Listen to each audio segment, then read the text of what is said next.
एक तरफ नीट पर्चा लीक को लेकर धरपकड़ जारी है तो दूसरी तरफ आज नीट यूजी परीक्षा में ग्रेस मार्क्स पाने वाले 1563 छात्रों की फिर से परीक्षा हो रही है और इस परीक्षा के लिए देश भर में 6 सेंटर्स तैयार किए गए हैं। हर सेंटर के लिए ऑब्जर्वर्स नियुक्त किए गए हैं। इन केंद्रों पर एनटीए के साथ शिक्षा मंत्रालय के अधिकारी भी मौजूद रहेंगे।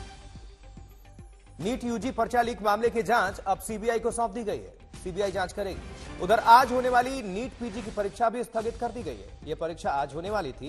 एनटीए ने कहा है कि नई तारीख का ऐलान जल्द ही कर दिया जाएगा।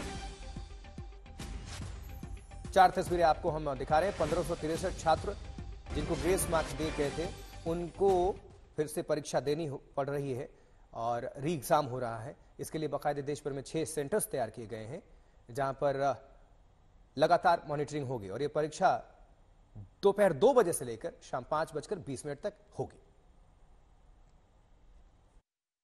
नीट पीजी की परीक्षा जो आज होने वाली थी उसे भी स्थगित कर दिया गया है, पोस्टपोन कर दिया गया है। कई सारे केंद्रों पर सुबह बच्चे पहुंचे थे, लेकिन बीती रात ही दरअसल देश के अलग अलग हिस्सों में जो बच्चे नीट पीजी की परीक्षा की तैयारियां करने के बाद पहुंचे थे, साल भर की मेहनत वो पानी में चली गई, क्योंकि अचानक कुछ कारणोंवश सरकार ने फैसला लिया कि इस परीक्षा को फिलहाल टाल दिया जाए। क्या उसकी बड़ी वजह पेपर लीक था, ये सामने नहीं आया है। लेकिन नोएडा के ऐसे एक केंद्र पर हम हैं जहां पर दरअसल ये ऑनलाइन परीक्षा होती है और इसीलिए इस तरह के जितने केंद्र हैं वहां पर नोटिस लगाया गया ताकि जो छात्र जिन्हें खबरों के जरिए सोशल मीडिया के जरिए अगर न पता चला हो तो जब वो सुबह सेंटर पर आए तो कम से कम उन्हें इस तरह का नोटिस मिल गया है कि एनटीए के जरिए ministry of health and family welfare उनमें नोटिस का नंबर डाला गया और लिखा गया है कि एनटीए पीजी 2024 इसको जो है फिलहाल प्रिकॉशनरी मेजर के चलते पोस्टपोन कर दिया गया है। ये भी लिखा गया है कि जो इसकी अगली तारीख है वो जल्दी से जल्दी इसके बारे में बताई जाएगी। ये भी कहा गया है कि ये फैसला लिया गया है सरकार द्वारा छात्रों के लिए